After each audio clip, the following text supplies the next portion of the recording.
On Tuesday, President Trump is set to deliver his first speech before Congress, and many are wondering if he'll stick to the tone of his inaugural address, which painted quite a bleak picture of what he called American carnage.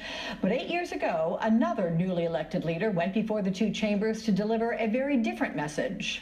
Clean up the credit crisis that has severely weakened our financial system. I want to speak plainly and candidly about this issue tonight because every American should know that it directly affects you and your family's well-being. You should also know that the money you've deposited in banks across the country is safe. Your insurance is secure. You can rely on the continued operation of our financial system. That's not the source of concern. The concern is that if we do not restart lending in this country, our recovery will be choked off before it even begins. You see, the flow of credit. Well, let's bring in Rick Shenkman, publisher of the History News Network and an associate professor of history at George Mason University. It's nice to see you back on the broadcast. I always love talking presidential history with you.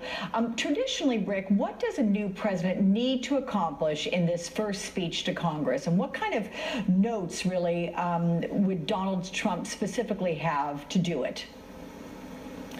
Well, this is his Oscar night, and the question is he going to walk away with a little statue or not? I don't think he is, but who knows? We'll see if he's up to it. Here's the problem that he faces. While an overwhelming majority of both Democrats and Republicans and independents hate Washington, that's the one thing the entire country is united on. They hate Washington.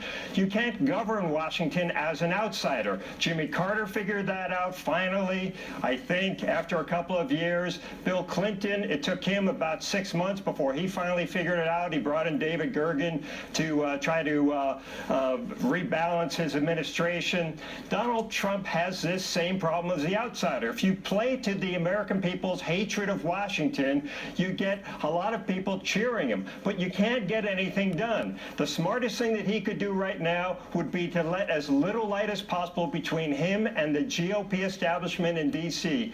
I don't know if he's going to do it. We'll see if he's up to it. You know, according to Politico, Rick, White House insiders are hoping this speech can be a kind of a reset for President Trump after some bumps in the road, really, during his first month. Is there precedent for that, or is it a warning sign for President Trump that he has to change course so soon? Well, no president in American history since modern polling began 60 years ago has been in the same kind of toilet that Donald Trump is in. His poll numbers are just horrible, as you reported earlier in the show. So that's unprecedented. But what's not unprecedented is that a president needs a reset very early. Bill Clinton needed a reset very early. Sam Donaldson on ABC News was arguing within weeks of Clinton's inaugural address that his presidency was almost done for.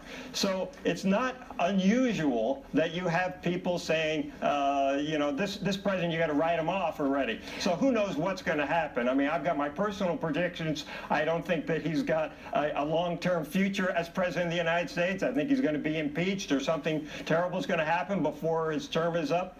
But he has an opportunity here. Let's see if he's up to it. But Rick, if we take a step back and we look at the president's first month, all the missteps, all the controversy so far, are these at all normal growing pains for a new administration, or do you think they are something more than that?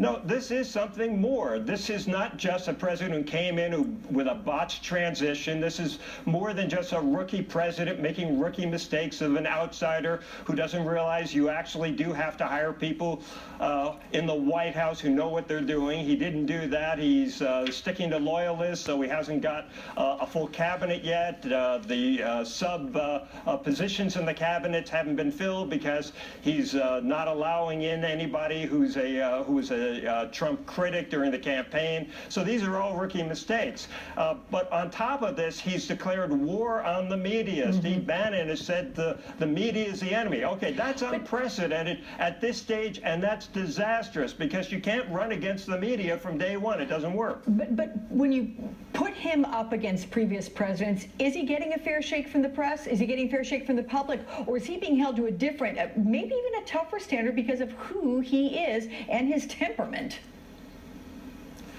Well, the media has been critical of him. Why? Because the guy lies all the time. Now, I'm sorry, but the media's got to call him out every single day. He's lying. According to a Washington Post review, every single day of his presidency, he's told a whopper or 3 or 4 whoppers.